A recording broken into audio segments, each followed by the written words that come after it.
Eh bien, bonsoir à tous. C'est toujours un grand plaisir d'être avec vous ici dans cette église. Et ce soir, on va directement commencer ce cours. Je vais commencer rapidement parce que c'est un peu long à expliquer.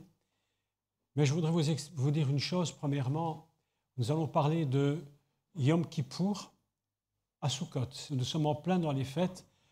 Certaines, la fête est finie, d'autres est en train. Donc, on est dans la période de cette année en Israël. Donc, le Kippour, c'est ce qu'on appelle la fête de Yom Kippour, le pardon.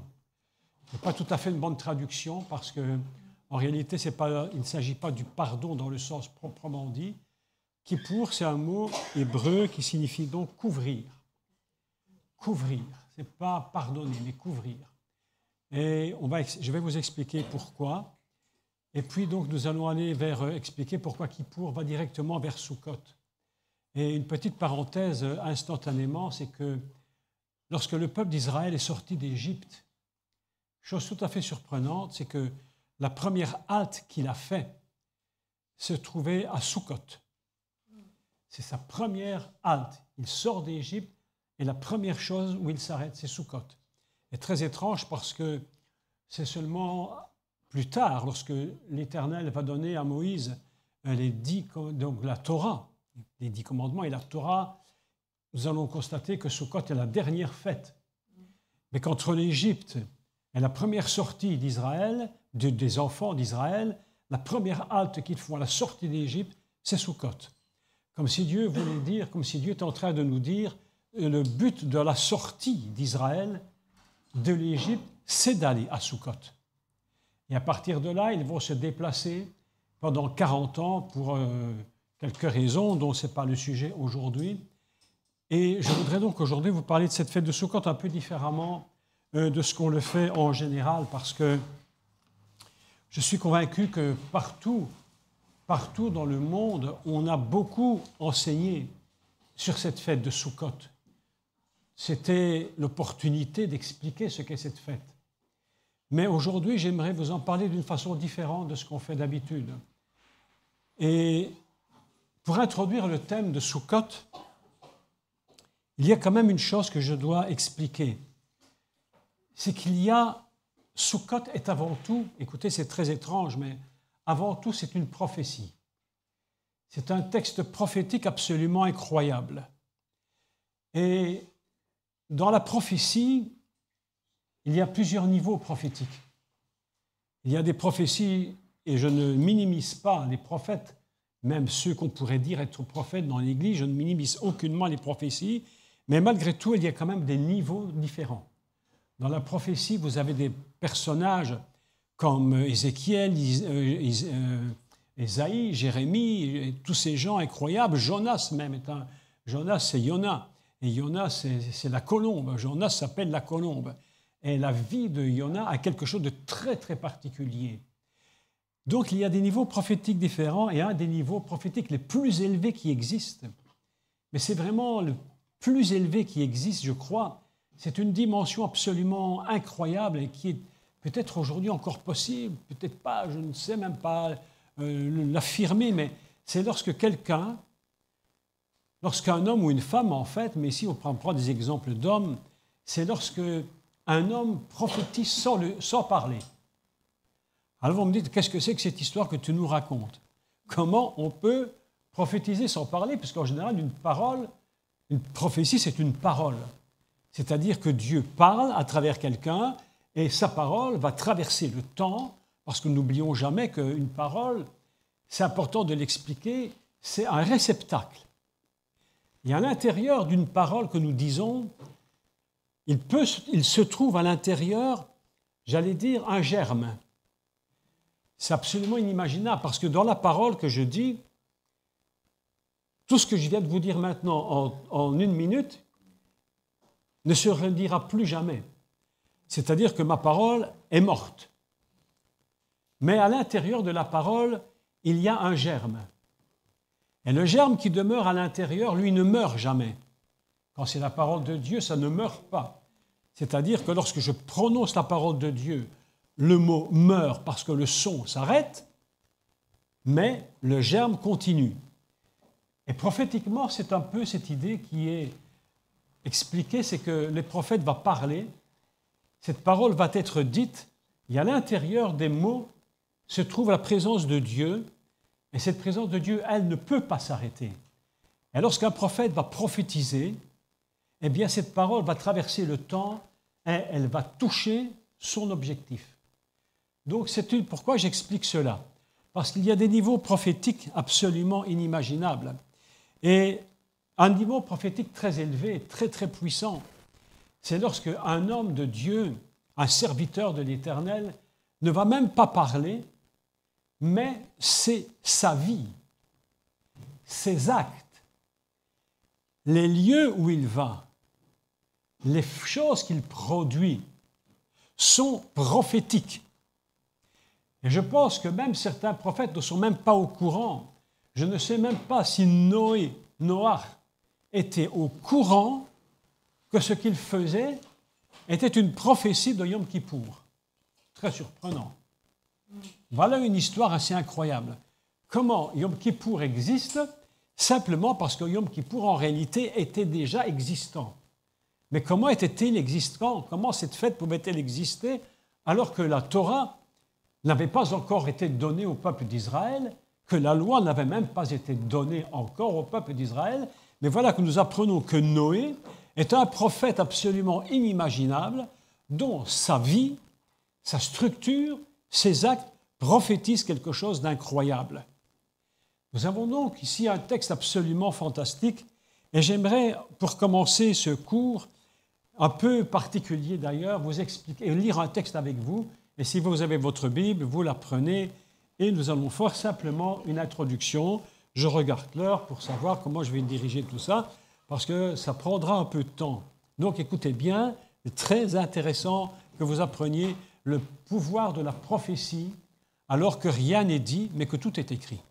Et nous prenons le livre de Lévitique que vous connaissez tous, évidemment, dans Lévitique chapitre 23. Lévitique chapitre 23, c'est donc les 7 fêtes de l'Éternel. Et je fais une parenthèse de nouveau, je fais beaucoup de parenthèses dans mes cours, et puis j'oublie toujours de les fermer, donc on les fermera à la fin si on y pense. Mais dans Lévitique 23, il est question des 7 fêtes de l'Éternel, d'accord? Mais la réalité, c'est qu'en réalité, il n'y a pas 7 fêtes. La réalité, c'est qu'il y en a 8. Et que la 8e fête, ou plutôt la 8e, devient la première. Et que la première, c'est Shabbat. C'est-à-dire qu'on commence le texte, il dit « L'Éternel parlait à Moshe et dit « Parle aux enfants d'Israël et tu leur diras « Les fêtes de l'Éternel que vous publierez seront de saintes convocations. » On appelle ça Mikra Kodesh. Mikra Kodesh, Mikra, ça vient de Kara, qui veut dire crier, c'est-à-dire un cri saint. Dieu, lorsqu'il appelle son peuple, il crie et il dit « Venez et faites ce que je vous dis. » Et ce sont des saintes convocations, voici quelles seront mes fêtes. On travaillera 6 jours, mais le 7e, c'est le Shabbat. Le jour du repos, ou plutôt, on devrait traduire le jour de la cessation, le jour où on cesse.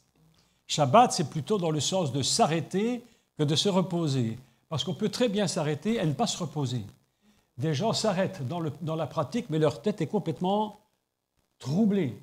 Et le véritable Shabbat, c'est lorsqu'on peut s'arrêter, évidemment physiquement, mais lorsque notre tête aussi est au repos. Alors qu'on peut très bien faire un Shabbat de forme et que la tête est complètement tourmentée. Donc il y aura là beaucoup à dire et je pense qu'à la fin du mois, je vais donner un cours très spécifique sur Shabbat, sur une radio qui s'appelle Radio Silos et qui tous les mois me permet de donner un enseignement et on parlera sur Shabbat. Mais ce n'est pas le jour, simplement.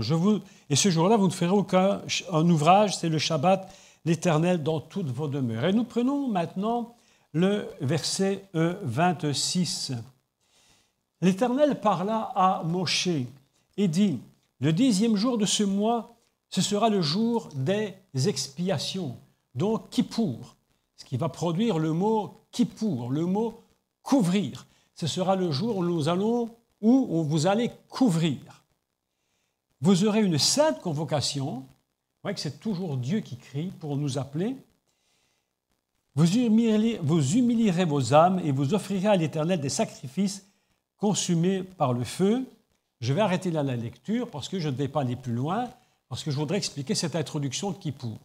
Donc, après avoir parlé de Kippour, on va lire un texte tout à fait différent, qui d'apparence n'a aucun rapport avec Kippour, et pourtant tout le secret se trouve dans ce texte-là.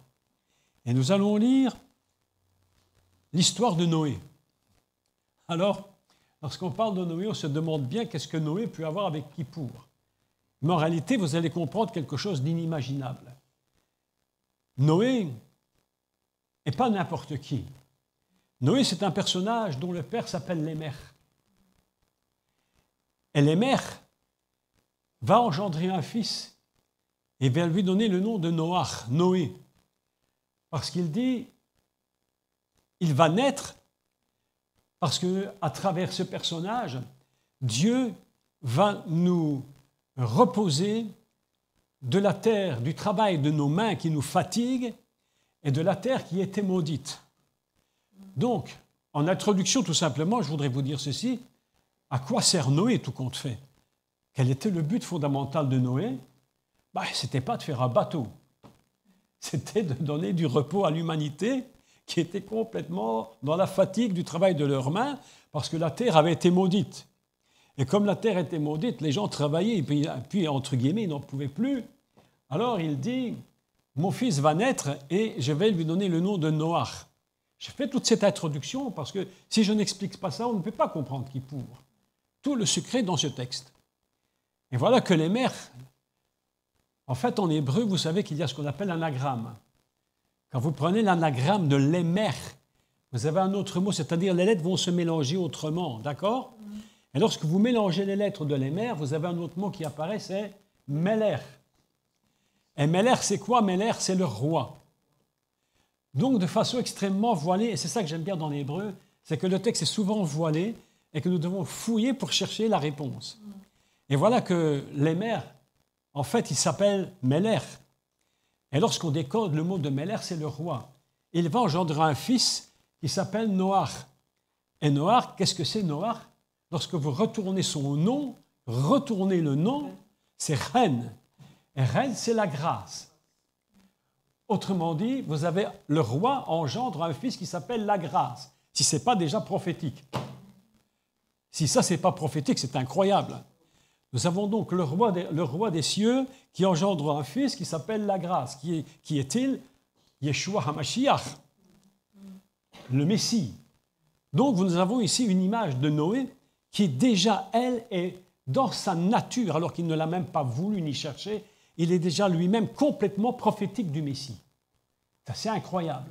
Il n'a même pas besoin qu'on lui dise, comme c'est souvent le cas, une prophétie pour qu'il sache qui il est. Son nom, et son nom, quand je dis son nom, ce n'est pas son prénom. Ce n'est pas son prénom, son nom est donc la grâce. Ainsi, nous avons un texte absolument inimaginable, un fabuleux texte dans l'histoire de Noach qui nous raconte que, écoutez le texte, il est incroyable, et vous allez comprendre la subtilité du texte hébreu. Dieu fit grâce à Noé. Comment dit-on grâce? Reine, vous retournez grâce, c'est Noé, vous retournez Noé et c'est grâce. Donc, Dieu fit grâce à Noé, on pourrait lire Dieu fait de Noé la grâce. C'est exactement la même chose. Le texte se retourne.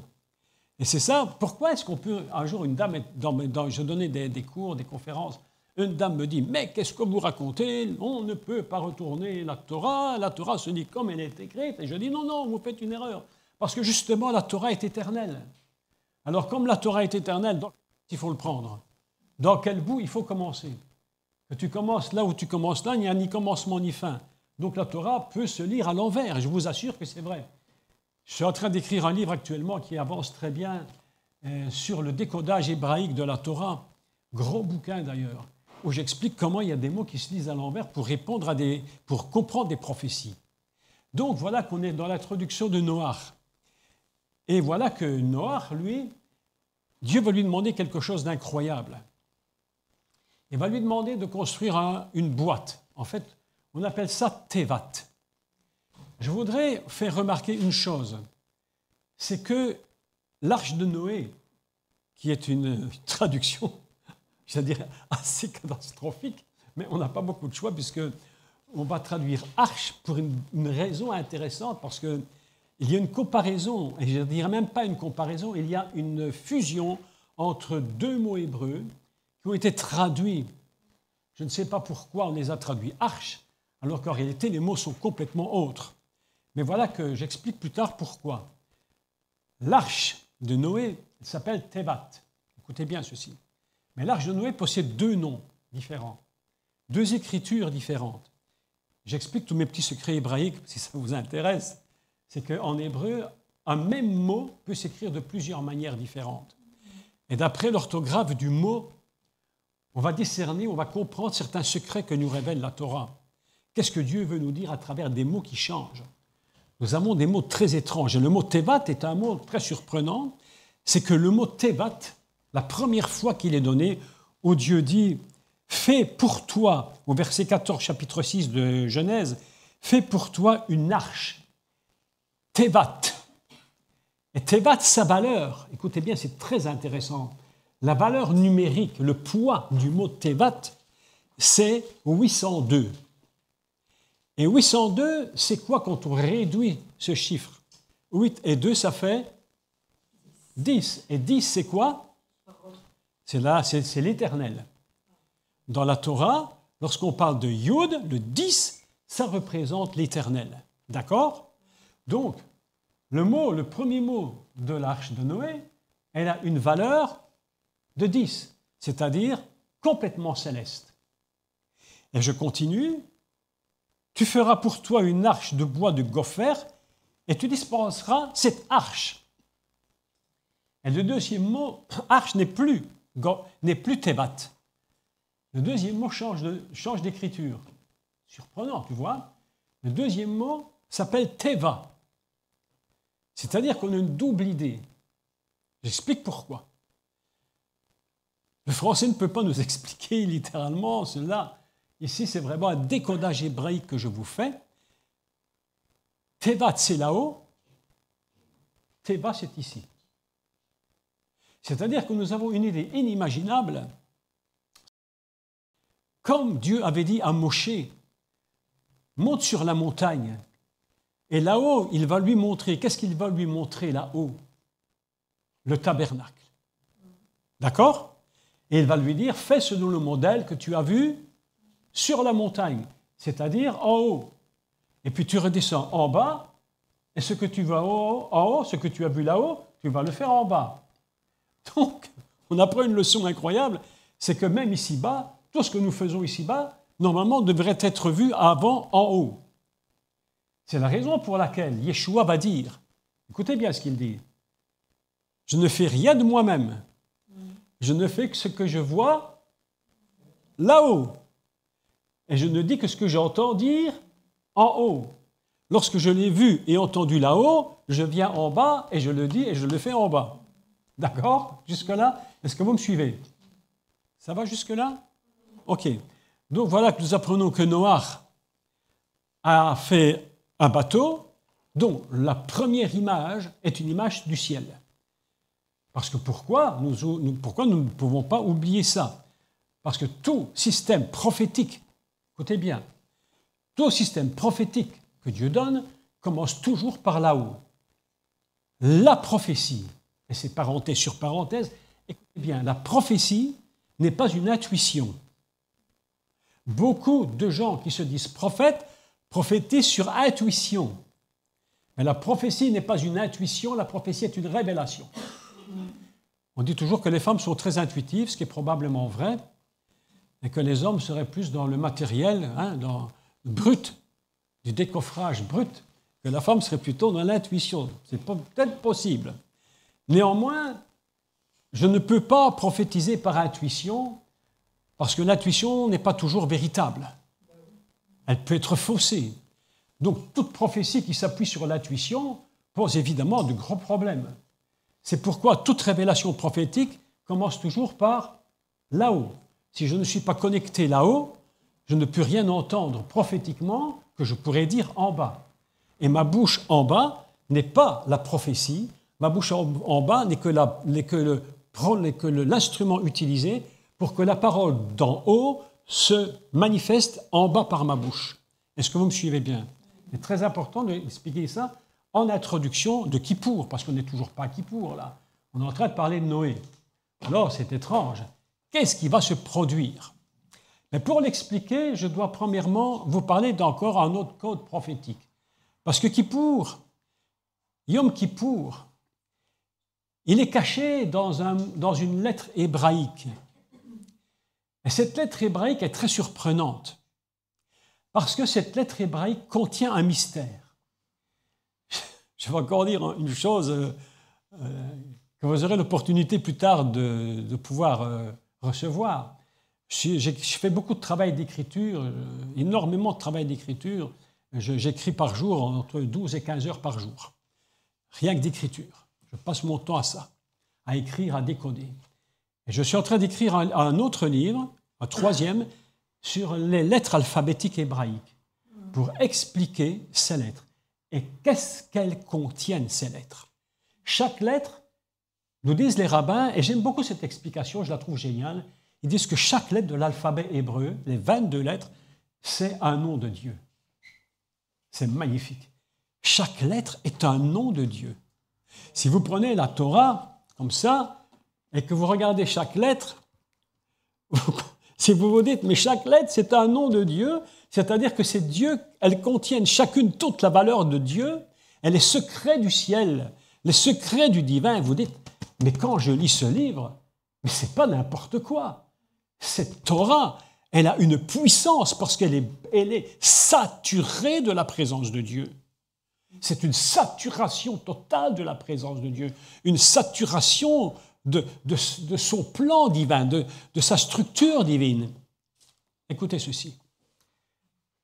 J'ai commencé par Noach et je continue par la première lettre de la Torah. Et la première lettre de la Torah, c'est la lettre Bet. Écoutez bien pourquoi j'explique ça. On est toujours dans un décodage de Yom Kippour. Tu vois, ce n'est pas un cours traditionnel. Mais c'est ça qui est extraordinaire, c'est de décoder le texte. Et la lettre Bet, qui signifie Bait, une maison, Bait, elle a une valeur que j'ai écrite au tableau. Je vous montre ceci. La lettre Bet, qui est la première lettre de la Torah, Bereshit, Bet. Sa valeur, si je fais la valeur totale de cette lettre, son poids total, d'accord? J'explique pour ceux qui ne comprendraient pas ce que je dis, c'est qu'en réalité, chaque lettre a une valeur numérique. Vous comprenez? Chez nous, nous avons les kilos, les grammes, les milligrammes, les centigrammes, enfin tout ce qu'on veut, les kilos, les tonnes.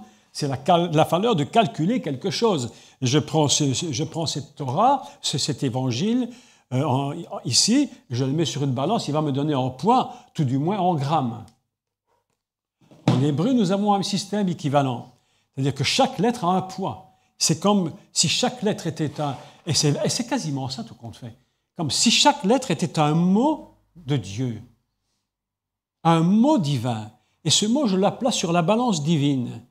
Et lorsque je le place sur la balance divine, la lettre me donne une valeur. D'accord jusque-là? Vous imaginez ce que représente la Torah. Tu comprends? C'est incroyable.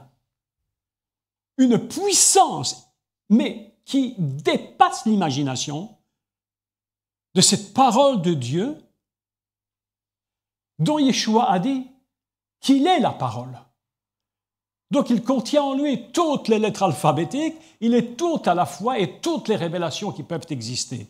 Donc la lettre a un poids. Je ne rentre pas dans les détails trop compliqués, mais je vous donne le poids. Baït, la première lettre de l'alphabet,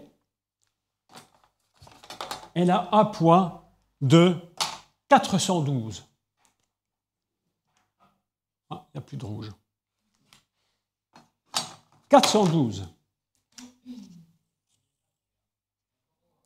Je me suis donc dit ceci. Mais puisque la lettre vaut 412 dans le poids divin, quels sont les mots qui ont un même poids que la lettre. Il y a des mots qui ont le même poids. C'est-à-dire que si je mets sur la balance divine les deux plateaux, d'un côté je mets bête, la lettre, elle donne un poids. Et pour que la balance soit équilibrée, il faut que sur l'autre plateau, je mette exactement le même poids pour que l'aiguille soit au centre. Vous me suivez jusque-là? J'ai donc cherché et j'ai découvert quels étaient les mots qui valaient 412. Écoutez, c'est incroyable. Absolument incroyable. Le premier mot qui vaut 412, c'est Hateva, qui signifie l'arche de Noé. Et nous apprenons que Beth, c'est déjà aussi l'arche. Incroyable. L'arche de Noé, qui en réalité ne se dit pas une arche, mais en réalité se dit une boîte. Dieu dit à Noé, bâtis-moi une boîte. Retenez le mot, parce qu'il est très important. Une boîte, c'est très important ce que j'explique. Parce qu'il y a un autre mot qui a aussi le même sens qu'une boîte, c'est le mot Aaron, qui signifie... Comment? Parlez plus fort si je n'entends pas. L'arche qui est dans le lieu très saint. Dans le saint des saints, il y a une boîte. Et cette boîte, elle s'appelle aussi une arche. Mais en réalité, je dis Aaron, c'est quoi Aaron? Littéralement, c'est quoi Aaron? Aaron, je n'en ai pas une ici. Mais si, il y en a une là-bas d'Aaron au fond de la salle. Aaron, c'est une armoire. Lorsque vous parlez d'une armoire, vous dites Aaron. Donc l'arche de l'Alliance, qui est dans le Saint des Saints, s'appelle une armoire, tout simplement. On a sublimé le mot, mais en fait c'est un mot tout simple. Nous avons donc des correspondances que nous allons étudier. Et voilà que nous apprenons que Baït 412 a pour valeur le mot Teva, l'arche de Noé, la boîte, mais plus encore. Dans le mot Teva, il y a encore autre chose dedans. Si on prend la racine de ce mot, ça signifie le mot. C'est-à-dire le mot, la parole de Dieu. C'est Dieu qui parle. Et quand il dit bête, baït, bête, eh bien ça contient l'idée de l'arche et c'est en même temps le mot que Dieu dit. Vous imaginez comment le texte hébreu fonctionne. Une seule lettre. Une seule lettre. J'ai cherché, écoutez maintenant, c'est absolument, mais là c'est absolument stupéfiant. Le deuxième mot que je mets dans la balance et qui vaut 412, comme bête, c'est Yom Kippourim, le jour des expiations. Ainsi, nous apprenons que la première lettre, pas le premier mot, mais la première lettre, contient en elle l'arche de Noé et le jour du pardon. C'est incroyable. Une seule lettre. C'est pourquoi les rabbins nous disent que la Torah commence par bête. Et bête, en réalité, c'est quoi? C'est un mot, c'est la deuxième lettre de l'alphabet hébraïque, c'est-à-dire la complémentarité, c'est-à-dire tout ce qui est en deux parties. La complémentarité, et ainsi commence la Torah. La dualité aussi. Et c'est un monde de dualité ici-bas, et de complémentarité. Et les rabbins disent, c'est pourquoi Dieu commence la Torah par cette lettre-là. Le jour des pardons est équivalent à la première lettre de l'alphabet. Écoutez bien pourquoi. Qu'est-ce que nous apprenons maintenant? Nous apprenons que nous sommes en train, que la première lettre de l'alphabet et de la Torah nous dit, je suis en train de vous dire que Yom Kippour est là. La première lettre, c'est Yom Kippour. C'est incroyable. Écoutez, la troisième, elle est fantastique. La troisième mot, les troisième expression que je mets dans la balance et qui vaut 412, Seder Pessah, le repas de Pâques. 412.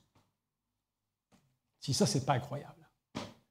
Dans une lettre, nous apprenons qu'il y a le mot, l'arche de Noé, le jour du pardon et le repas de Pessah. C'est Pâques. Tout ça dans une lettre, une seule et unique lettre.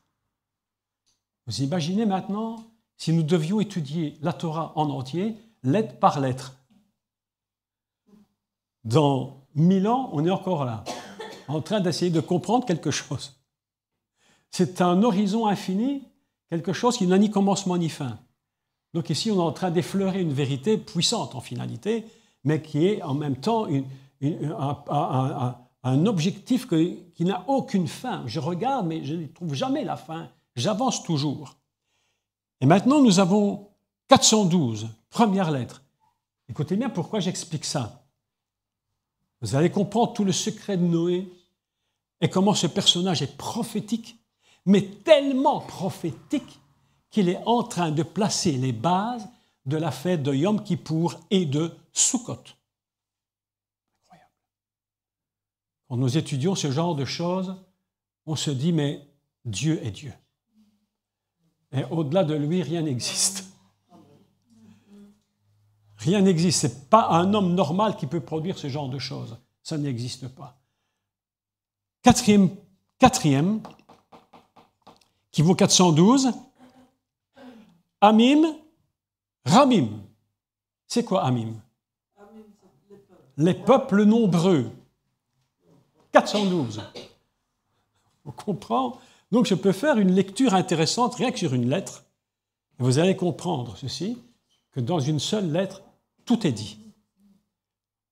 Si nous pouvions, je vais dire une grosse idiotie, mais vous me pardonnez mon idiotie, mais parfois on a besoin de réfléchir un peu par l'absurdité. L'absurdité nous fait comprendre des vérités.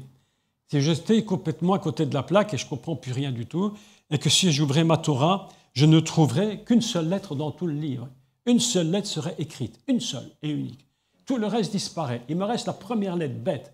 Eh bien, elle toute seule, elle me révèle toute la Torah. Et je vais vous dire un secret que j'ai découvert il y a déjà quelques années et sur lequel j'écris, c'est que la lettre bête, dans sa lettre, uniquement dans cette lettre-ci, cette petite lettre-là, elle contient en elle toute la Torah. Ce n'est pas seulement une lettre pour une lettre. D'ailleurs, le mot lettre alphabétique en hébreu n'existe pas. Comment on dit une lettre en hébreu? Hot. C'est quoi hot? C'est un signe. Hot, c'est un signe. Elle est forte, hein? Elle est forte, celle-là, hein? Non, mais c'est magnifique. C'est magnifique. Hot, c'est un signe. Et hot, c'est quoi? Une lettre alphabétique en hébreu se dit hot, un signe. Mais c'est quoi hot? C'est ce qu'on appelle en grec l'alpha et l'oméga. C'est-à-dire que tout l'alphabet hébreu, c'est l'alpha et l'oméga, c'est l'infini. Une seule lettre, c'est l'infini. Regardez-moi ici le nombre de lettres infinies. Chaque lettre, c'est l'infini. Wow, wow. Vous me suivez bien? Oui. Chaque lettre, c'est l'infini. Hot, l'alpha et l'oméga, aleph, tav. Je ne vais pas aller plus loin là-dedans, sinon je parlerai des lettres hébraïques, je ne vais pas parler de mon sujet. Il faudra un jour expliquer tout le détail du texte. Et voilà, mais maintenant, quelque chose de plus incroyable encore. Je vous ai dit tantôt qu'on peut retourner les mots. Si je retourne le mot aleph, tav, comme ceci, je vais vous montrer l'alpha et l'oméga en hébreu. Ça, c'est l'alpha et l'oméga en hébreu. Alpha, oméga, la première et la dernière lettre. Et. Si je rajoute un point, c'est ot. On ne va pas rentrer dans le détail, je ne complique pas. Mais si je retourne ce mot, qu'est-ce que je trouve? Je retourne la lettre.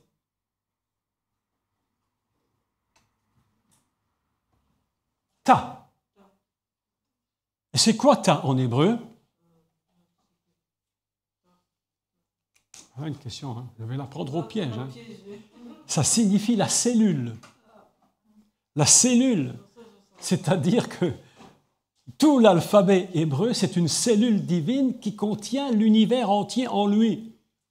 C'est-à-dire que chaque lettre de cette Torah, en finalité, chaque lettre est une cellule qui contient la totalité de l'infinité de Dieu. C'est absolument, mais c'est inconcevable humainement. Humainement, c'est impossible de comprendre une telle chose.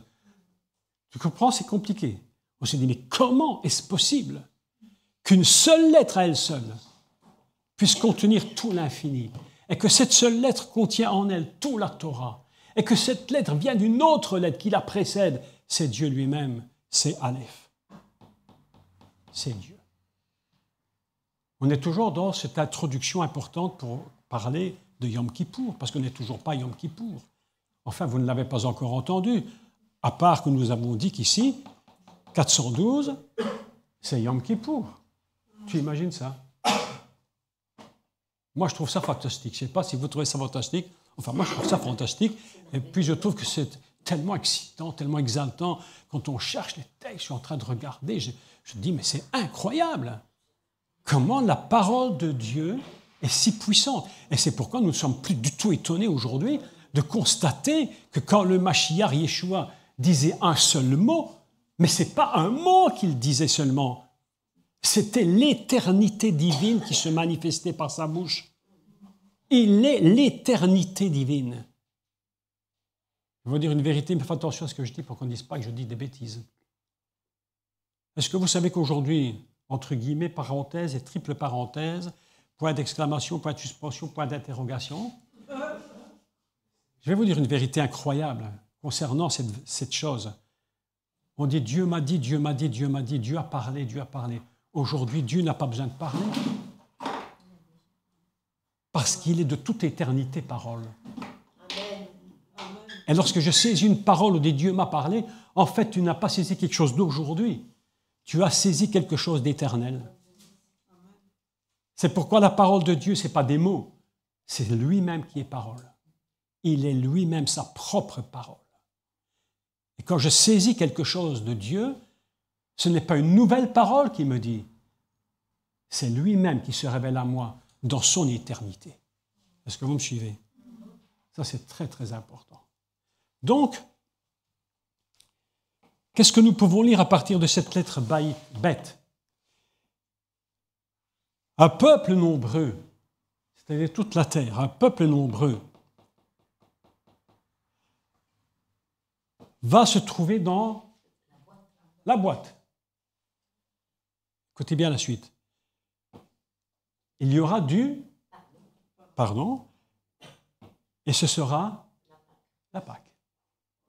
Dans une seule lettre. Puissant quand même, hein? Puissant quand même, hein? Ça, c'est puissant. Je me dis, Seigneur, si une seule lettre me raconte tout ça, maintenant je vais vous expliquer le secret de Yom Kippour. Yom Kippour, c'est quelque chose d'incroyable. Hein? Yom Kippour, il se trouve, avant d'expliquer Yom Kippour, je voudrais vous dire autre chose. Parlons de Kippour. Kippour, c'est un mot très important dans la Torah parce qu'il va révéler le pardon, mais le pardon de quoi? Qu'est-ce que Kippour va couvrir? Quelle est cette chose qu'il va couvrir? Pourquoi le peuple d'Israël a-t-il besoin? Et je parle d'Israël parce que nous, les chrétiens, on est passé dans une dimension au-dessus. Mais je parle ici de Kippour, la fête juive. Alors, plus quand je dis la fête juive, je dis une bêtise. Il ne s'agit pas de la fête juive. Les Juifs n'ont pas inventé de fête, sauf quelques-unes rabbiniques, dont certains, évidemment, rabbins ne veulent même pas participer parce qu'ils disent que ce n'est pas dans la Torah. Mais enfin, bref, qu'est-ce que Kippour nous révèle de ce qu'il faut pardonner? Parce que s'il y a pardon, il faut pardonner quelque chose. La faute, mais la faute de quoi? La faute de quoi? Ben oui, mais quel péché? Comment est-ce qu'on produit des péchés? Comment produit-on des péchés? Ben, je vous explique. Regardez ceci. Regardez ceci, comment ça fonctionne. Kippour, c'est 3 consonnes. C'est 3 signes. C'est 3 cellules, 3 signes. C'est 3 lettres hébraïques. Le kaf, le pé et le resh. Kippour peut s'écrire comme ça et peut s'écrire comme ça aussi. On peut faire plusieurs différentes écritures. Prenons-le comme ça. 3 consonnes hébraïques qui nous révèlent ce qu'est Kippour. La première, c'est le kaf. Et kaf signifie paume de la main. Ce que je prends et ce que je fais avec ma main. C'est kaf. D'ailleurs, ça ressemble à une main comme ça. Hein? Ça ressemble un peu à ça. Hein? Un peu kaf, c'est ça. C'est la paume de la main. Le pé, je vais être... Elle me surveille. Elle me surveille de près.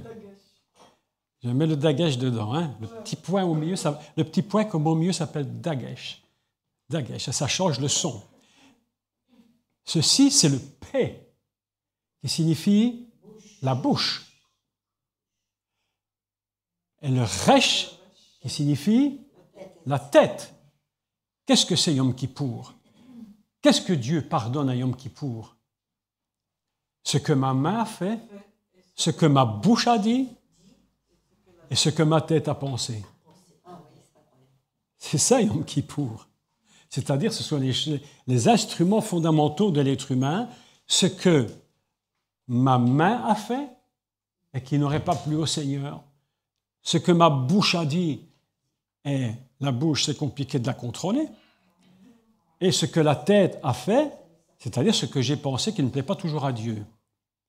Un jour, j'entends un de mes amis qui me raconte une histoire incroyable, mais ça vaut la peine de l'expliquer. Il me dit, tu sais, un serviteur de Dieu a eu un songe. Écoutez ça, c'est assez extraordinaire. Il a dit, il était transporté au ciel, je crois que c'est possible que Dieu puisse nous montrer des choses là-haut.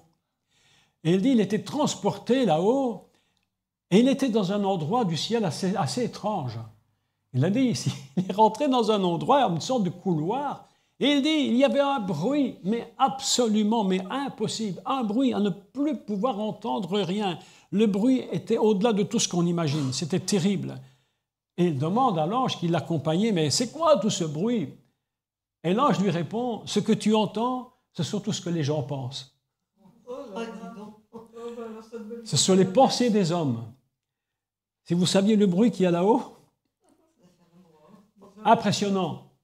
C'est-à-dire que le Yom Kippour, c'est couvrir la faute que ma main aurait pu faire, la faute que ma bouche aurait pu dire et la faute que ma tête aurait pu penser. C'est ça Yom Kippour. Mais revenons maintenant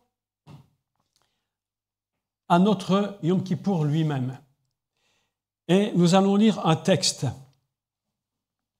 C'est donc le texte dans Genèse au chapitre 6. Et il est écrit ceci,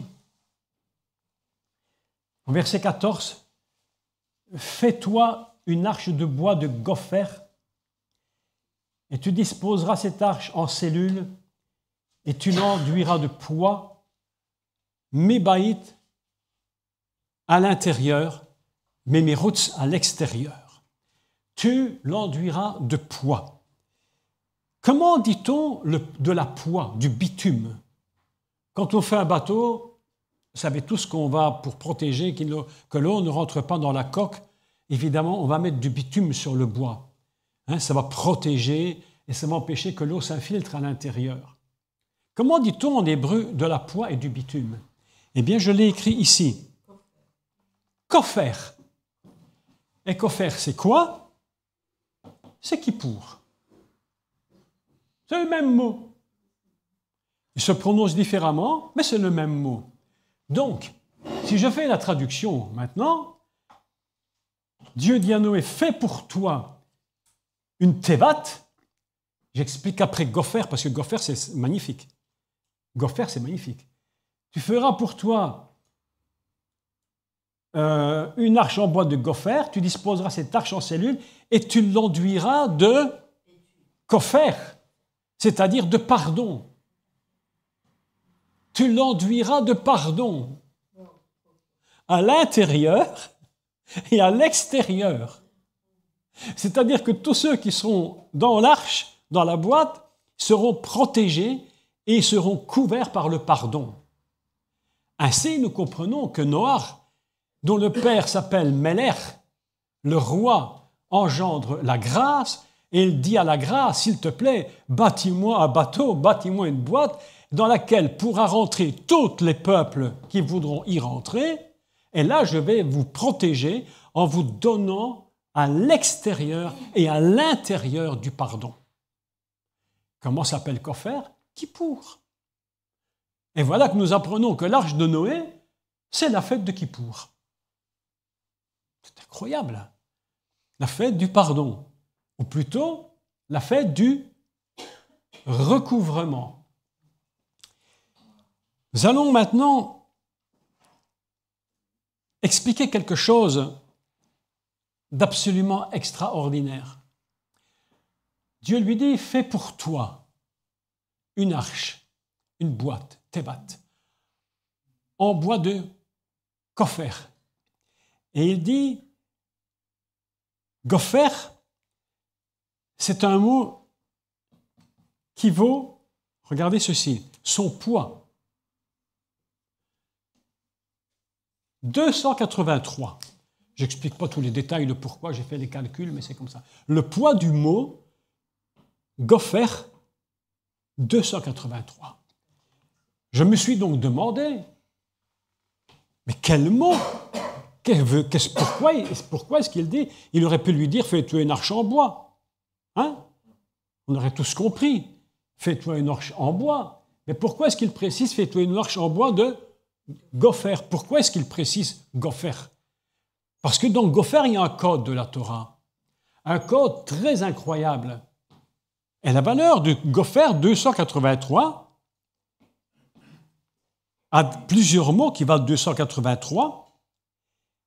Et j'en ai trouvé 3 très importants. Écoutez bien, ces 3 mots sont incroyables. Vous allez voir une chose inimaginable. La relation qu'il y a entre Noé et Aaron, entre Noé et Moïse. Il y a une connexion inimaginable. C'est pourquoi Noé est un prophète, entre guillemets. Je ne sais pas si je vais dire une bêtise là, si c'est une bêtise, pardonnez. Noé est un prophète qui s'ignore. C'est un gars qui ne sait même pas s'il avait bien compris toute cette histoire. Mais peut-être, je ne sais pas. Mais voilà que 283, dans le plateau, dans mon plateau là, hop, dans mon plateau, je mets Gopher et poum. Il faut donc que je mette dans ce plateau-là le poids identique pour avoir l'équilibre. Est-ce que vous me suivez? Qu'est-ce que je vais mettre ici dans ce plateau-là pour que ce soit équilibré? Eh bien, 2 mots hébreux. Et tu vas comprendre tout de suite. Aaron Adonai. L'arche de l'Éternel. Fais-toi une arche en bois comme l'arche de l'Éternel. Waouh! Seigneur! Donc l'arche de Noé était faite en bois de l'Éternel. Et dans la Torah, quand Dieu dit à Moshe, fais une arche en bois de shittim en hébreu. Shittim, c'est un mot superbe, parce que shittim, c'est un mot dont 4 consonnes sont la racine. La racine de shittim, le bois de shittim qu'on a traduit en français par le bois d'acacia, mais shittim, c'est pas de l'acacia. J'écoutais les rabbins qui expliquaient que shittim, c'est un mot qui a été inventé pour la circonstance. Tu vas chercher du bois de shittim, on n'en trouve pas du bois de shittim. C'est pourquoi on traduit toutes sortes de traductions. Bois d'acacia, bois de ceci, bois de cela. Mais shittim vient d'une racine hébraïque qui signifie la folie, choter. Choter, la folie. C'est le bois de folie. Selon qu'il est écrit, Paul dit que la croix est une folie. Et la croix, c'est quoi? C'est le bois. C'est le bois de la folie. Autrement dit, nous avons une comparaison incroyable entre Noach qui dit fais-toi une arche avec du bois de gopher, c'est l'arche qui est dans le Saint des Saints. Aaron Adonai, l'arche éternelle, l'arche d'éternité. Fais-toi une arche en bois d'éternité. Oh, oh. Incroyable. Incroyable. Deuxième mot qui vaut 283. Deuxième mot que je mets dans la balance, c'est le mot zikaron. 283. C'est quoi zikaron? Écoutez-moi. Suivez-moi bien. Zikaron, c'est la mémoire. C'est aussi un mot qui signifie un monument. Quand tu vois un monument aux morts, le monument s'appelle la mémoire. D'ailleurs, on parle de quoi? On parle d'une cérémonie de la mémoire. On se souvient des morts qu'on donnait, voilà leur vie, etc. Zikaron, c'est la mémoire. Autrement dit, gopher, c'est l'arche de l'Éternel et c'est de la mémoire. C'est pourquoi il est dit, rappelle-toi. Rappelle-toi. Pourquoi Dieu appelle? Dieu va appeler son Adam, il va lui donner deux noms. Deux dimensions. Dieu va appeler Adam et il va lui dire, il les fit mâle, femelle. D'accord? Comment on dit mâle en hébreu? Zachar. Zachar, c'est le mâle. Le mâle. Et le mâle, c'est quoi? C'est la mémoire. Autrement dit, Dieu donne à Adam d'être un homme avec de la mémoire pour se rappeler qu'un jour, il faudra ne jamais oublier qu'il a donné l'arche éternelle. Wow. Si ça, ce n'est pas un texte incroyable. Tout ça, c'est Noé. Et Noé, c'est Kippour. Troisième mot, qui vaut 283, Ruach Anivoua. Ruach Anivoua, c'est quoi? C'est l'esprit de prophétie. L'esprit prophétique. Gopher, c'est l'esprit prophétique qui est en train de dire ce bois, c'est le bois de Aaron éternel. Rappelle-toi que je t'ai fait grâce. Rappelle-toi que celui qui produit ces choses, c'est la grâce. Noach, Reine, c'est Noé. Un texte absolument inimaginable. On est en train de se rendre compte ici que, en fait, tout est prophétisé. Je vais vous dire un secret prophétique pour ceux qui voudraient devenir des vrais prophètes. Mais devenir un vrai prophète, ça demande une consécration que je ne peux même pas t'expliquer. Le véritable prophète ne prie pas le dimanche matin 5 minutes avant de venir au culte. Le véritable prophète, ou la prophétesse évidemment, c'est une personne qui est 100% livrée au don. Il n'y a plus rien dans sa vie qui peut quitter ce don. On est 100% dans le don. C'est nuit et jour, sans interruption, fixé sur le don.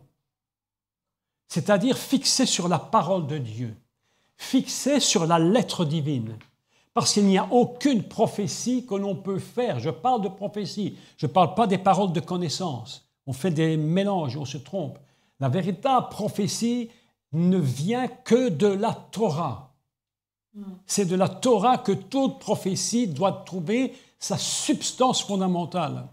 J'étais il y a 2 mois, je ne sais plus, 2 mois peut-être, un mois et demi, oui peut-être, j'étais à Strasbourg et un de mes grands amis connaissait le cantor et le rabbin de cette grande synagogue de Strasbourg. Enfin, il y a 2 synagogues dans le bâtiment.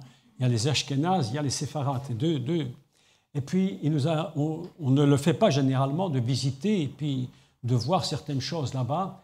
Mais comme c'était un ami à lui, alors c'était amusant, mais je vous dis ça en parenthèse, mais c'était amusant, parce que pour me faire visiter la synagogue, des choses que personne ne voit en général, en visite tout du moins, il lui dit au téléphone, écoute, bonjour, monsieur le rabbin, j'ai ici un grand expert de la Torah, parlant de moi.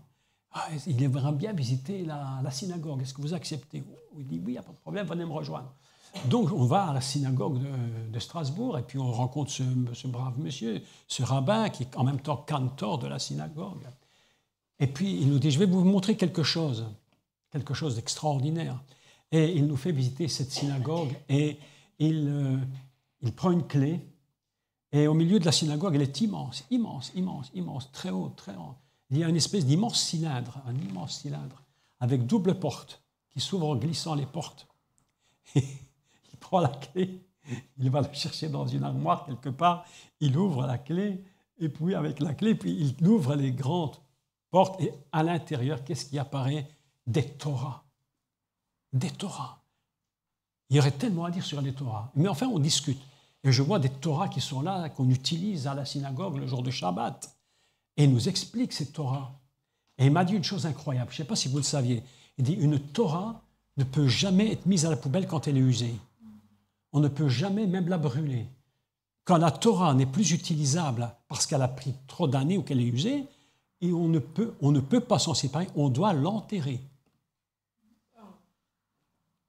Incroyable. J'ignorais ça. Mais en fait, j'ai compris qu'en fait, la Torah, écoutez-moi, c'est fou, c'est pas seulement un livre. La Torah, c'est une personne. La Torah, c'est une personne.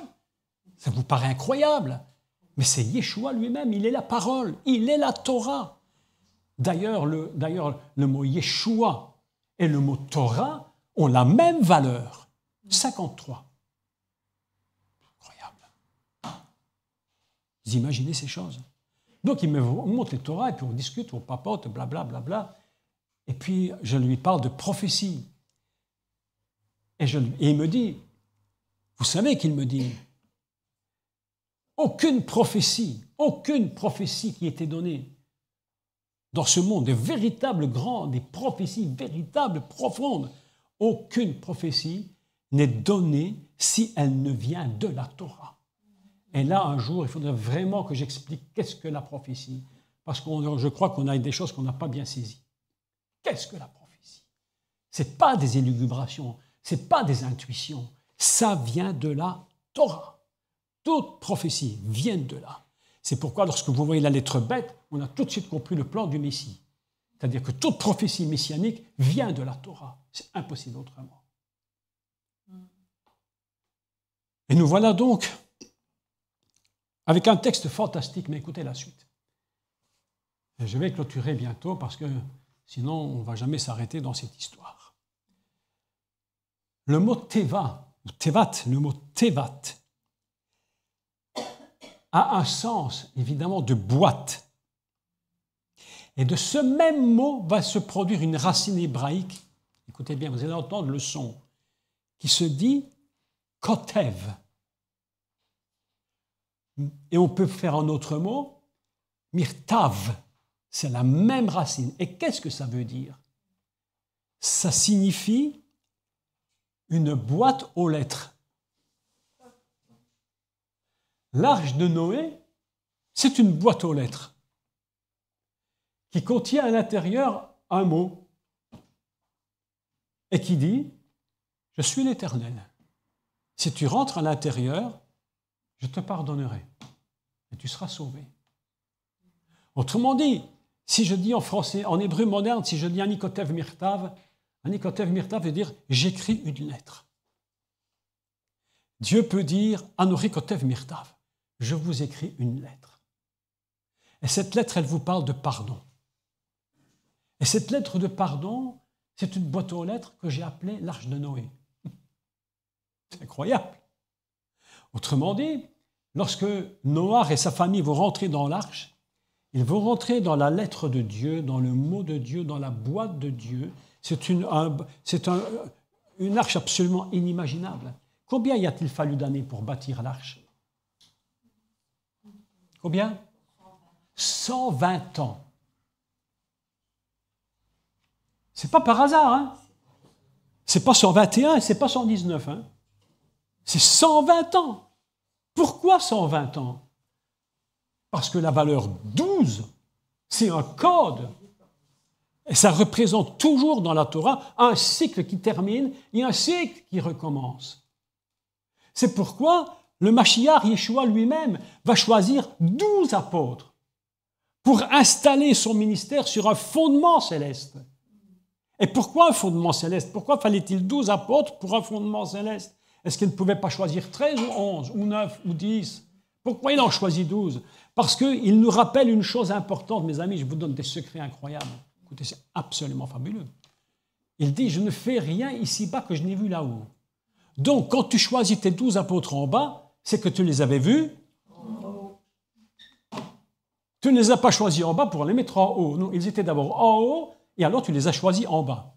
Et pour les mettre en bas, la Bible nous enseigne dans l'évangile de Luc, si je ne m'abuse, Yeshua pria toute la nuit.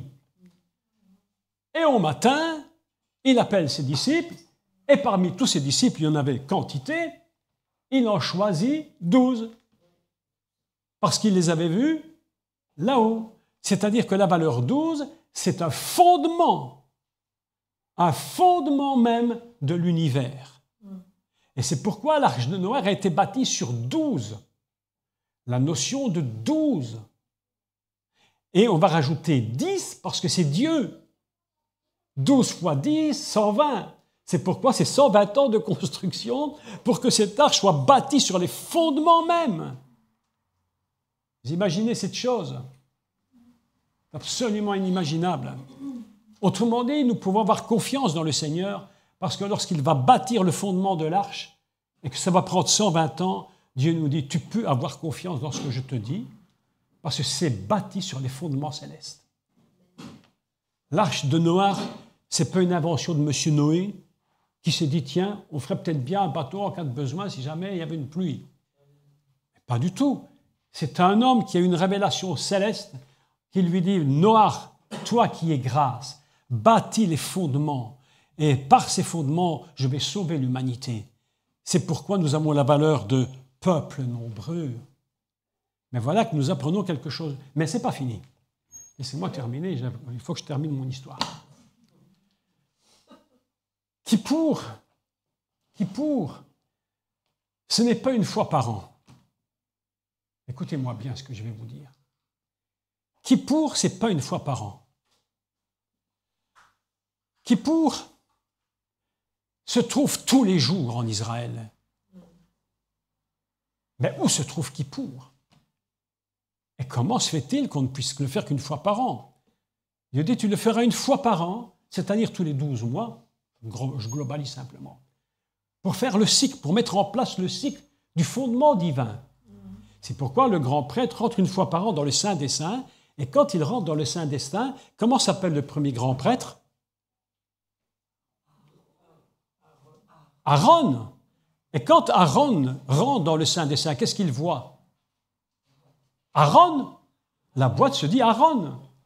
C'est-à-dire que j'y avais fait un cours qui s'intitulait « Quand Aaron rencontre Aaron, qu'est-ce qu'ils se disent ?» Des histoires d'Aaron. Donc, avoue quand même que c'est puissant. C'est incroyable. Entre les deux mots Aaron, il y a une petite différence. Je ne peux pas rentrer dans les détails maintenant d'expliquer pourquoi un porte une lettre en plus que l'autre, mais d'où à l'oreille, c'est la même chose. Aaron rencontre Aaron. Et quand il rentre dans l'arche, qu'est-ce qu'il voit? Aaron. Et Aaron, c'est quoi Aaron? C'est deux choses.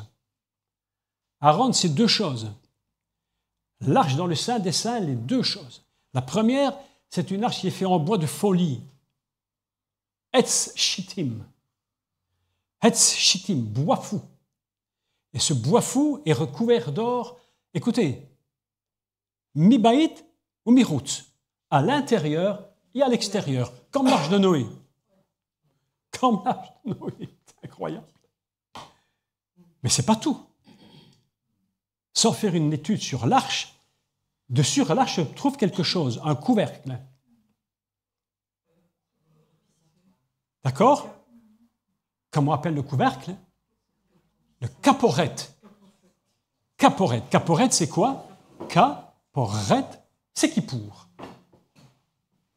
Autrement dit, le couvercle, c'est Yom Kippour. Et ce n'est pas une fois par an, c'est tout le temps. Kippour est perpétuellement dans le Saint des Saints. Le pardon est systématiquement toujours dans le Saint des Saints. Il ne peut pas être ailleurs. On n'a pas de pardon de nos péchés hors du Saint des Saints. Si Dieu t'a pardonné, il ne t'a pas pardonné ici en bas. Non, il t'a d'abord pardonné en haut. Est-ce que vous me suivez? C'est d'abord là-haut que ça se passe, Kippour. Mais il y a un secret qui se cache. Kippour, le Kaporet est caché. Et personne ne le voit. Personne ne le voit. Seulement le grand prêtre, une fois par an, il rentre à l'intérieur du Saint des Saints, et même dans le Saint des Saints, c'est noir.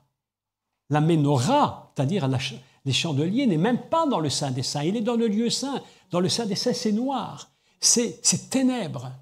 C'est ce qu'on appelle la matrice. Écoutez-moi, je n'ai pas le temps de tout expliquer, tu vois, Michel, c'est tellement incroyable, mais c'est fantastique. Ce noir qui est à l'intérieur du Saint des Saints, c'est ce qu'on appelle la matrice de l'univers. C'est ce qu'on appelle le théum, l'endroit où tout est noir, mais où Dieu crée son pardon et existe et mêle tout à l'existence. C'est ce Saint des Saints. Et là, il y a le Kaporet. Mais il est invisible.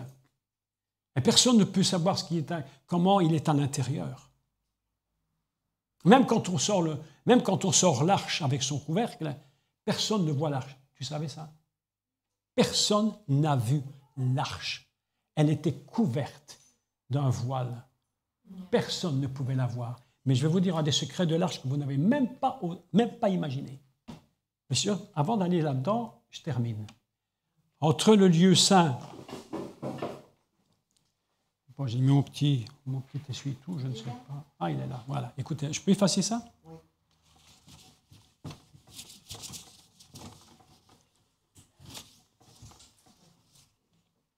On va faire le tabernacle, très schématique. Hein. Donc on a ici le grand tour ici, le lieu saint et le saint des saints. Ok? Ils sont séparés par un voile, d'accord? Et ici, nous avons appris que là, il y a le couvercle, le Kaporet, c'est-à-dire Kippour. Mais il est séparé. Et personne ne peut voir l'arche, et personne ne l'a jamais vue. Elle appartient à Dieu. Le seul qui peut la voir, c'est le grand prêtre. Et le grand prêtre, il faut que je même vous dise quelque chose sur son sujet à lui, c'est que le grand prêtre, il ne peut pas être seul. Vous dites, mais pourtant il était seul. Mais il n'était pas seul. Alors on me dit, mais qui était avec lui?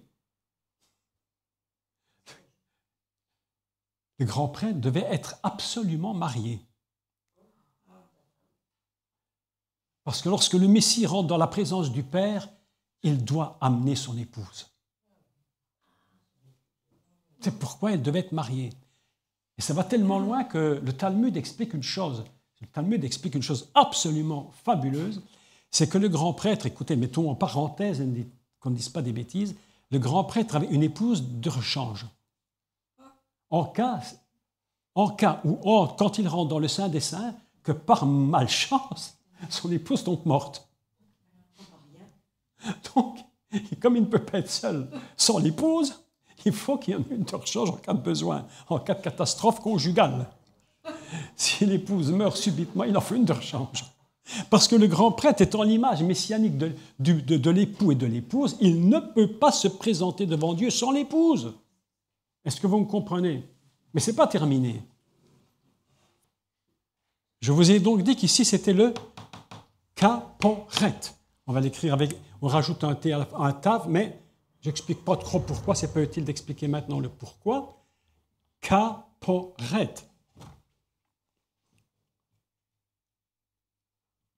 Kaporet. Personne ne le voit.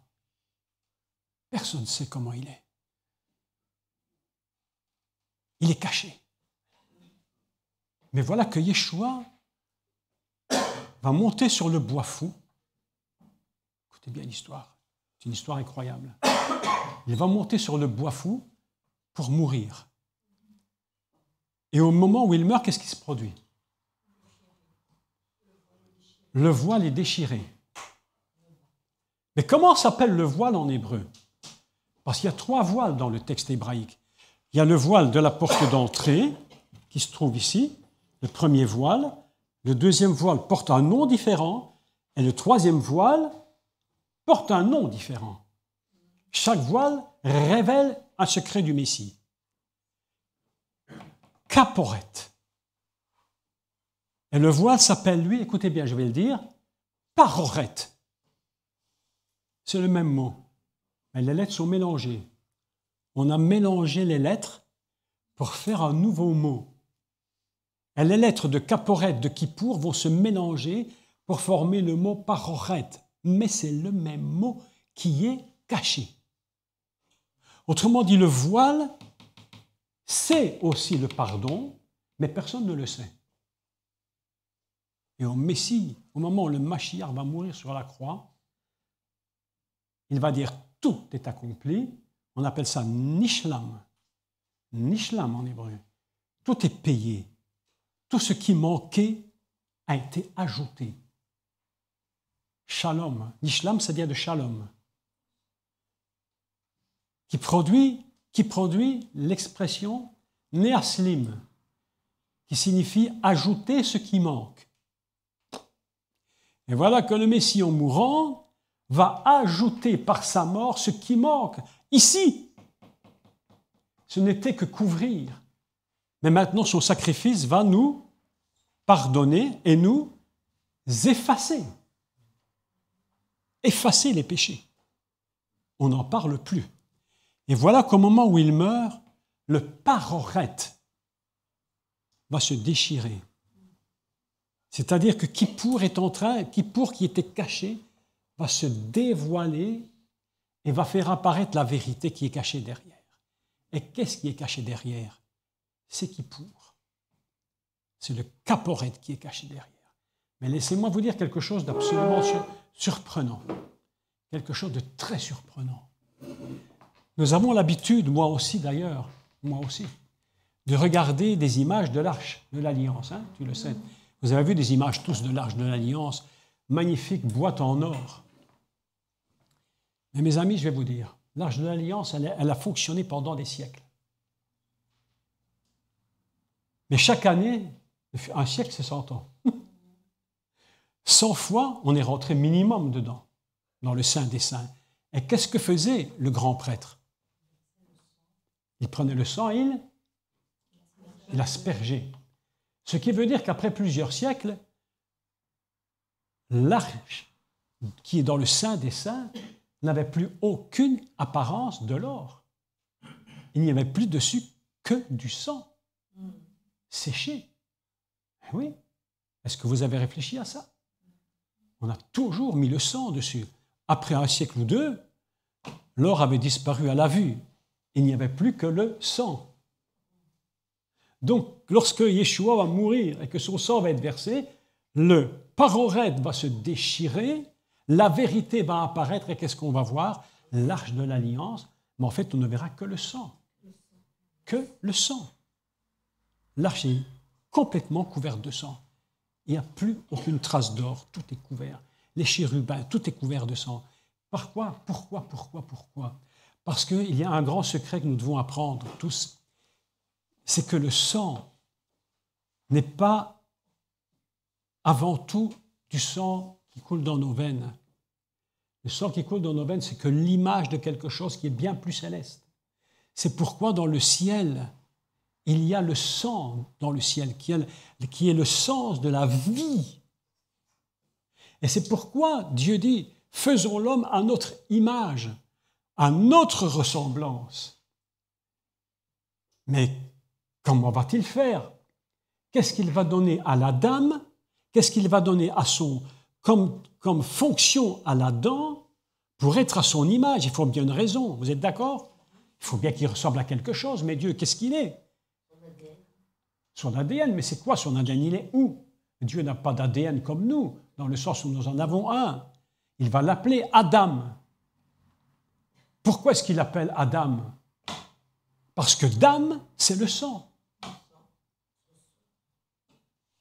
Et Aleph, Aleph, c'est Dieu. Qu'est-ce que c'est Adam? C'est Dieu et le sang. Il dit à son personnage qu'il crée, à cette création, il dit, je vais t'appeler Adam parce que je n'ai pas le choix autrement. Je ne peux pas t'appeler autrement.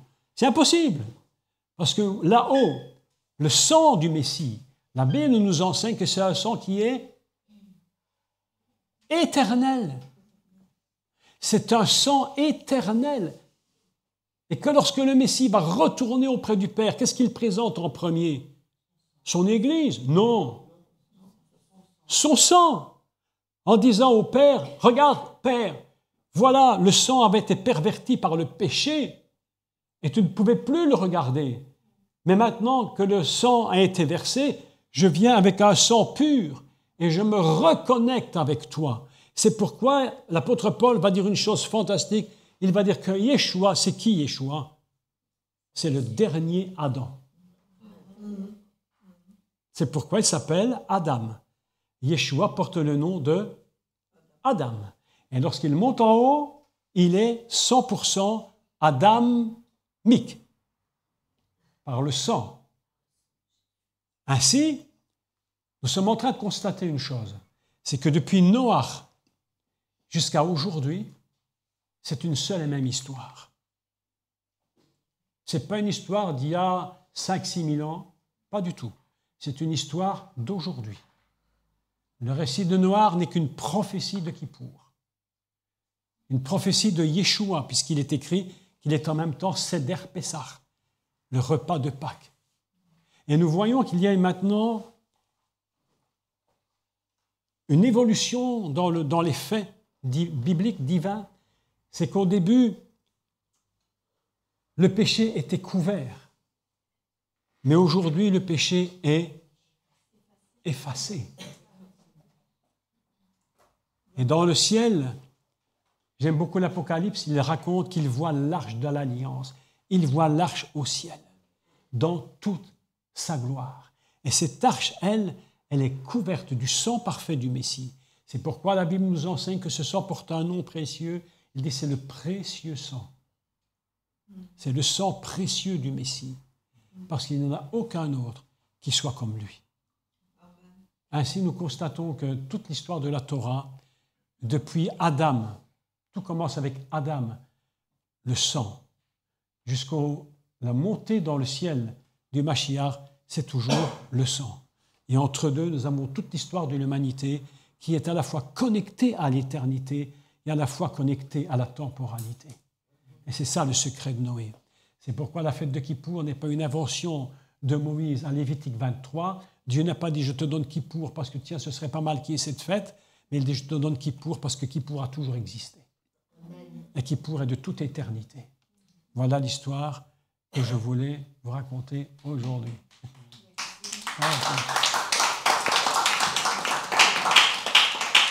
On va rendre grâce au Seigneur. On va rendre grâce au Seigneur parce que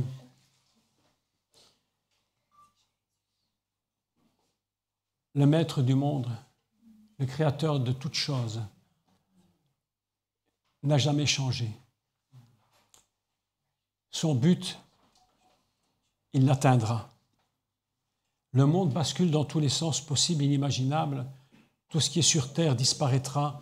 Le Messie ne disparaîtra jamais. Et ce Maître de l'univers, c'est lui que nous connaissons et que nous adorons. C'est lui qui nous a sauvés. C'est lui qui nous a donné la vie. Et nous aurons, grâce à ça, une entrée libre dans le sanctuaire céleste qui n'a pas été fait de main d'homme. Et le Messie nous a ouvert la porte. Et mes amis, écoutez ceci, et puis je prie. Je vais vous dire une chose impensable. Et je remets encore des parenthèses pour qu'on ne dise pas que je dise des bêtises. Personne ici ne peut rentrer au ciel. Personne. Même si vous êtes sauvés, vous dites, moi je suis sauvé. Non, ce n'est pas ça qui vous fait rentrer. Nous rentrerons au ciel pourtant. Nous serons, comment nous y serons? Eh bien, nous rentrerons au ciel parce que le seul qui est capable et le seul digne d'aller au ciel, le seul qui est digne, ce n'est pas nous. Le seul digne d'aller au ciel, c'est Mashiach Yeshua. Mais alors, comment faire pour y aller? Eh bien, la Bible nous dit, il nous a mis tous en lui. Et c'est parce qu'il est rentré que Dieu le regarde. Lorsqu'il te regarde, il ne voit pas Antoinette. Lorsqu'il te regarde, il ne voit pas Michel. Il ne te voit... Non, lorsqu'il rentre au ciel, qu'est-ce qu'il voit? Il voit Mashiach. Il voit Jésus. Et nous sommes tous en lui. Et c'est pourquoi nous avons un accès là-haut. et que nous sommes sauvés. Et nous allons prier le Seigneur. Éternel notre Dieu,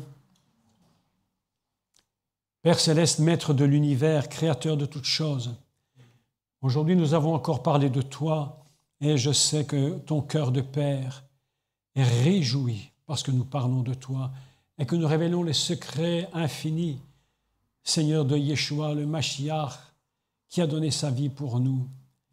Et nous sommes dans la reconnaissance d'apprendre que Kippour, Seigneur, c'est aujourd'hui, c'est hier, c'est demain, c'est toujours, c'est de toute éternité.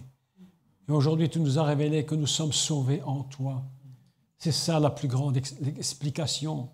Depuis Adam jusqu'à Noé, en passant par Moïse jusqu'à Yeshua et aujourd'hui, Seigneur, c'est la même parole. Tu n'en as pas dit une autre. C'est la même aujourd'hui qui vient d'être expliquée, mais tu ne l'as pas redite. Tu ne l'as pas redit. Elle est éternelle. C'est toi, Père, qui est la parole. C'est pourquoi je présente devant toi tes fils et tes filles ce soir. Et je te dis, Seigneur, merci de les accepter tous afin qu'ils rentrent là-haut avec toi. Et nous proclamons haut et fort tous ensemble, oui, nous sommes assis dans les lieux célestes en Yeshua HaMashiach. Nous sommes avec toi dans les lieux célestes. Amen. Merci Seigneur pour cette belle parole que tu nous donnes et cette assise fondamentale, inébranlable, que nous sommes avec toi pour toujours. Merci ô Dieu, garde-nous dans nos maisons, protège-nous et permets Seigneur que nous ressentions chaque instant ta présence. Ainsi nous te prions dans le nom de Yeshua. Amen. Amen mes amis, que Dieu vous bénisse tous. Voilà, il est